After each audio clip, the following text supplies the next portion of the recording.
열심히 사는데 왜 자꾸 흔들리는 걸까요? 더 부지런히 일하고 더 아끼고 더 노력해보지만 어딘가 불안합니다. 뭔가 놓치고 있는 것 같은데 무엇인지 정확히 집어낼 수가 없습니다. 그냥 막연하게 불안합니다. 저는 오늘 그 불안의 정체를 말씀드리려 합니다. 문제는 노력의 양이 아닙니다. 구조입니다. 사회학자 다니엘 레빈스는 이렇게 말했습니다. 삶은 이벤트들의 연속이 아니라 보이지 않는 구조 위에서 움직이는 하나의 시스템이라고요.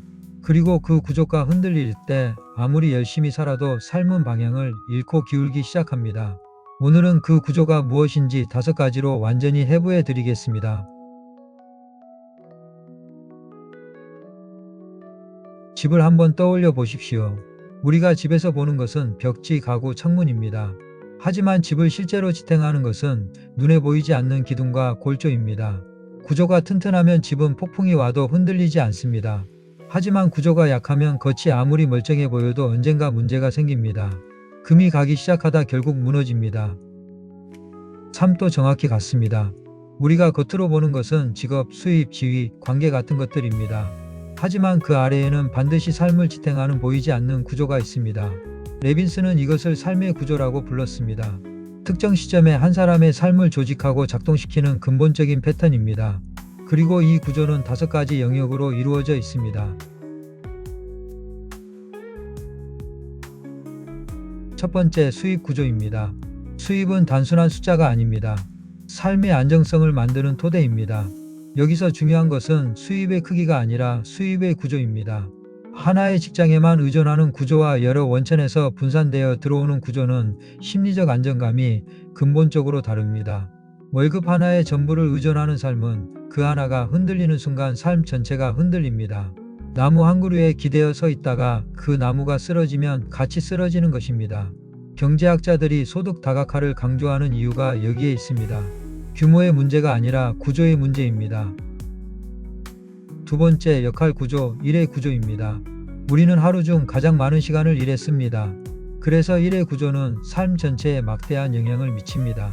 심리학자 에드워드 대시와 리처드 라이언의 자기결정 이론에 따르면 인간이 일에서 내적 동기를 갖고 몰입하기 위해서는 3가지가 충족되어야 합니다. 자율성, 유능감, 그리고 관계성입니다. 이 3가지 중 하나라도 무너지면 일은 성장의 원천이 아니라 소진의 원인이 됩니다. 많은 분들이 경험하는 번아웃은 나태함의 문제가 아닙니다.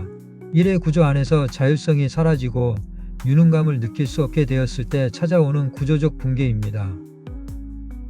세 번째, 관계 구조입니다. 하버드 대학교는 1938년부터 무려 80년 이상 724명의 삶을 추적했습니다. 인류 역사상 가장 긴 행복 연구로 불리는 이 연구가 내린 결론은 놀랍도록 단순했습니다. 부도 아니고 명예도 아니고 건강한 식습관도 아닙니다. 삶의 행복을 가장 강력하게 예측하는 요인은 단 하나, 좋은 관계였습니다. 단순히 관계가 많은 것이 아닙니다. 질이 중요합니다. 나를 지지해주는 관계 구조 안에 있는 사람과 갈등 중심의 관계 구조 안에 있는 사람은 같은 사건을 경험해도 전혀 다른 삶을 삽니다. 네 번째, 건강 구조입니다. 건강은 삶의 모든 것을 가능하게 하는 기반입니다. 그런데 많은 분들이 건강을 결과로 봅니다. 운동을 잘하면 건강한 것이라고요. 하지만 건강은 구조입니다. 수면, 운동, 식습관, 스트레스 관리가 일상 속에서 반복되며 만들어지는 시스템입니다. 그리고 건강 구조는 한번 무너지면 나머지 모든 구조에 연쇄적인 영향을 미칩니다. 수면이 부족하면 의사결정 능력이 떨어지고 만성 스트레스는 관계와 일의 질을 동시에 무너뜨립니다. 건강은 삶의 토대이기 때문에 이 토대가 흔들리면 그 위에 쌓인 모든 것이 함께 흔들립니다. 5번째, 의미 구조입니다. 아마 가장 조용하지만 가장 깊은 구조일 것입니다. 오스트리아의 정신과 의사 빅터 프랭클은 나치 수용소에서 살아남은 뒤 이렇게 썼습니다. 살아야 할 이유를 아는 사람은 거의 어떤 상황도 견딜 수 있다. 삶의 의미를 찾는 것은 인간의 가장 근원적인 동기라는 것입니다. 의미 구조가 탄탄한 사람은 어떤 어려움도 버텨낼 힘을 갖습니다. 반대로 의미 구조가 약해지면 아무리 수입이 안정되고 건강해도 삶은 공허해집니다. 나는 왜 이 일을 하는가? 무엇을 향해 가는가? 이 방향감이 있는 사람과 없는 사람은 같은 하루를 완전히 다르게 삽니다.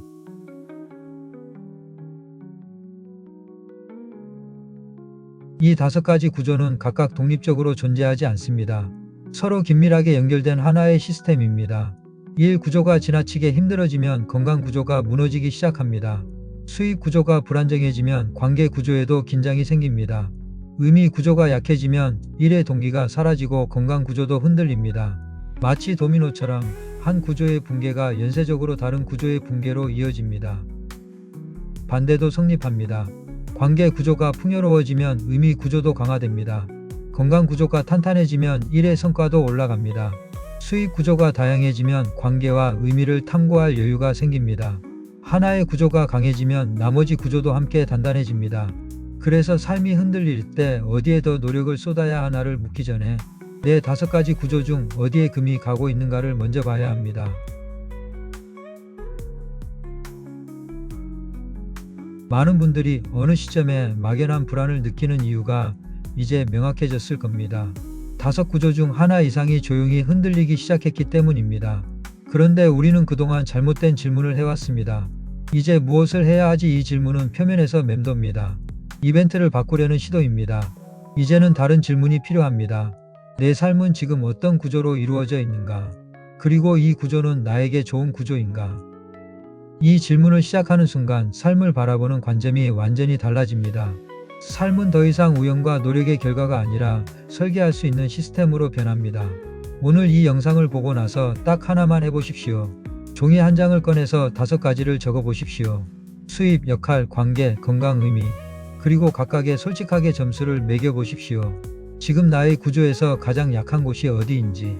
그 솔직한 진단이 여러분의 삶을 다시 설계하는 첫걸음입니다. 삶은 설계할 수 있습니다. 그리고 지금이 그 설계를 시작할 가장 좋은 순간입니다.